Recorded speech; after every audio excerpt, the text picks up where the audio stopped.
مجھ سے موجودہ مقدموں کی تفتیش نہیں کی، مجھ سے ہمیشہ سیاسی بات کی جاتی ہے۔ یہ عمران خان کو نائل کرانے کا فیصلہ کر چکے ہیں۔ باہر سے 3 لوگ جیل میں مجھے ملنے آئے۔ جب کوئی ملنے آتا ہے تو آنکھوں پر پٹی، ہاتھ باندھ دیے جاتے ہیں۔ یہ پی ٹی آئی کے اندر سے ایک اور پارٹی بنانا چاہتے ہیں۔ مجھے بھی یہ کہہ رہے ہیں کہ عمران خان کا ساتھ چھوڑو، یہ عمران خان کو کسی صورت نہیں آنے دیں گے۔ مجھے بتایا گیا صوبائی اور مرکز کے الیکشن اکٹھے ہوں گے، مجھے ایک دفعہ جیل سے بھی لے جایا گیا۔ یہ جی ساری باتیں شیخ رشید صاحب نے عدالت کے سامنے بھی اور میڈیا کے سامنے بھی رکھی ہیں کہ مجھ سے انویسٹیگیشن تو ہو نہیں رہی، اور اب شیخ رشید صاحب کو مری پہنچا دیا گیا ہے، اور مری میں شیخ راشد شفیق ان کے بیٹے کی آپ سے 1.5-2 گھنٹے پہلے ویڈیو آ گئی تھی کہ تمام مری کے جو کارکنان ہیں وہ وہ جو وہاں کی مقامی عدالت ہے مری کی، وہاں پر پہنچے اور شیخ رشید صاحب کو وہاں پہ لے کر جایا گیا ہے۔ ایک طرف تو ہے یہ معاملہ، دوسری طرف آج 3 بڑی گرفتاریاں ہوئی ہیں ملتان کے اندر۔ حلقہ 15 NA-15 وہاں پہ کاغذات نامزدگی جمع کروانے کا معاملہ تھا۔ عامر ڈوگر صاحب بھی تھے وہاں پہ الیکشن کمیشن کے اندر ہی، اور نون لیگ کے کارکنان بھی وہاں پہ پہنچ گئے۔ اب وہاں پہ گملے چلے، شدید لڑائی ہوئی، لیکن لڑائی تو ہوئی اور میڈیا پہ رپورٹ بھی ہو رہی ہے، لیکن گرفتاریاں صرف پی ٹی آئی کی ہوئی۔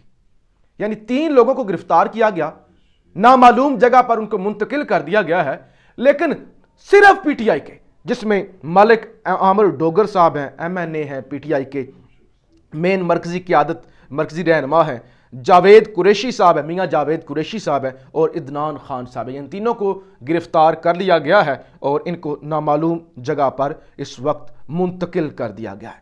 اب جناب آج اعظم سواتی صاحب نے بڑا سخت خطاب کیا۔ پنڈی کے اندر ایک کنونشن ہو رہا تھا وکلاء کا، وہاں سے انہوں نے کہا کہ جنرل عاصم منیر صاحب، آپ اگر آپ کو اتنا غصہ ہے عمران خان خلاف، اور عمران خان کو آپ توڑنا چاہتے ہیں، آپ گرفتار کرنا چاہتے ہیں، اور آپ کی یہ انا کا مسئلہ بن چکا ہے، تو جنرل صاحب آپ مجھے قتل کر دیں۔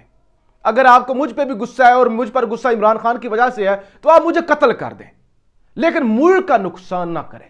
یہ جو آپ بیڑا گر کر رہے ہیں پوری اسٹیبلشمنٹ کا، یہ خفیہ ایجنسیاں جو قانون اور آئین کو پیروں کے نیچے روند رہی ہیں، یہ بند کر دیں۔ اگر مجھے پکڑنے سے، مجھے قتل کرنے سے غصہ کم ہوتا ہے تو ضرور کریں۔ انہوں نے کہا یہ میرے جو بچے ہیں، یہ جو آرمی کے جوان ہیں، یہ جو خفیہ ایجنسیوں کے اندر کام کرتے ہیں، یہ پاکستانی ہیں نا، ہمارے جیسے، آپ جیسے، یہیں کے سکولوں سے، یہیں کے کالجز سے پڑھے ہوئے، پاکستان سے محبت کرنے والے ہمارے جیسے لوگ۔ یعنی یہ کوئی الگ مخلوق تو نہیں ہے۔ وہ میاں صاحب نے کہا تھا کہ یہ خلائی مخلوق ہے، خلائی مخلوق تو نہیں، ہم میں سے ہی ہیں، ہم جیسے ہی ہیں۔ لیکن ان کا مائنڈ سیٹ کیسا ہے کہ یعنی یہ پڑھ لکھ کر یہ کسی پہ تشدد کر کے، کسی کے کپڑے اتار کے خوش ہوتے ہیں۔ اعظم سواتی نے کہا ایک نوجوان ہمارا اٹھایا گیا تو اس کو میری ویڈیوز دکھائیں۔ ISI کے لوگوں نے کہا میری ویڈیوز دکھائی، انہوں نے کہا یہ دیکھو ہماری کسٹڈی میں، جب کسٹڈی میں اعظم سواتی تھا، اس طرح ہم نے اسے مارا ہے، اور تم بھی عمران خان سے پیچھے ہٹ جاؤ ورنہ تمہارا حال بھی اعظم سواتی والا ہوگا۔ تو اعظم سواتی نے کہا کہ یہ میرے جو نوجوان ہیں، جو کاکول سے انہوں نے ٹریننگ حاصل کی ہوئی ہے، تو کیا یہ ان کی یہ ٹریننگ ہے، یا ان کی یہ تعلیم ہے، یہ وطن سے محبت ہے، یا اس چیز پہ یہ ان کی پرورش ہے، اس چیز پہ ناز ہوتے ہیں، خوش ہوتے ہیں کہ کسی بزرگ رہنما کو پکڑے، اس کو ننگا کریں، اس کو ٹارچر کریں، اور پھر اس ٹارچر کو پھر اور خوش ہو دوسروں کو دکھائیں کہ یہ دیکھو یہ ہم نے ٹارچر کیا ہے۔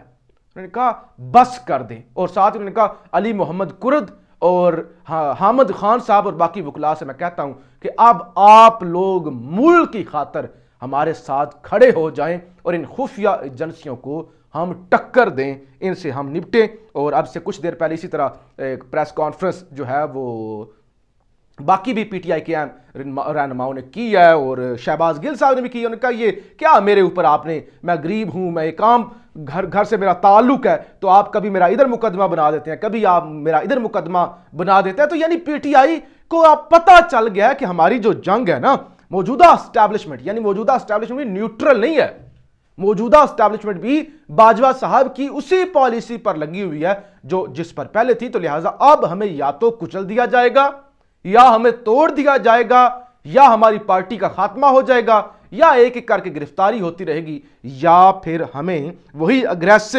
رویہ اپنانا ہوگا جس طرح سے میاں نواز شریف یا مریم نواز تنقید کرتے ہیں۔ یہ ہے ایک طرح سے یہ ملک کے اندر ہو رہا ہے کہ عمران خان کو توڑنا ہے، پارٹی ختم کرنی ہے شیخ رشید کے بقول اور جو عمران خان کو نائل کرنا ہے، جبکہ پنجاب کے اندر پیٹرول نہیں مل رہا. یعنی پنجاب کے مختلف شہروں میں پیٹرول آج بھی نایاب. یہ جیو نیوز کی خبر ہے. متعدد پمپس پر سپلائی محدود. سب سے بڑا مسئلہ یہ ہے، اور آئی ایم ایف کے کہنے پر قوم پر مہنگائی کا بوجھ ڈال رہے ہیں بلاول بھٹو. کہتے ہیں ہم تو نہیں ڈالنا چاہتے، آئی ایم ایف مجبوری ہے. آئی ایم ایف کے کہنے پر قوم پر جو ہے وہ بوجھ ڈال رہے ہیں. تو اصل مسائل پاکستان کے کیا ہیں؟ آئی ایم ایف، مہنگائی، پیٹرول، بجلی، دہشت گردی، اور جو دن دہاڑے زیادتیاں ہو جاتی ہیں، لا قانونیت. لیکن طاقتور حلقے ہوں، سیاستدان ہوں، کن تماشوں میں لگے ہوئے ہیں وہ آپ نے دیکھ لیا ہے. اور پھر یہ کہتے ہیں کہ وہ فلاں غدار فلاں غدار. بندہ ان سے پوچھے کہ آپ کتنے بڑے محب وطن ہیں کہ ملک تباہ ہو رہا ہے اور آپ کن ڈراموں میں لگے ہوئے ہیں. پاکستان زندہ باد.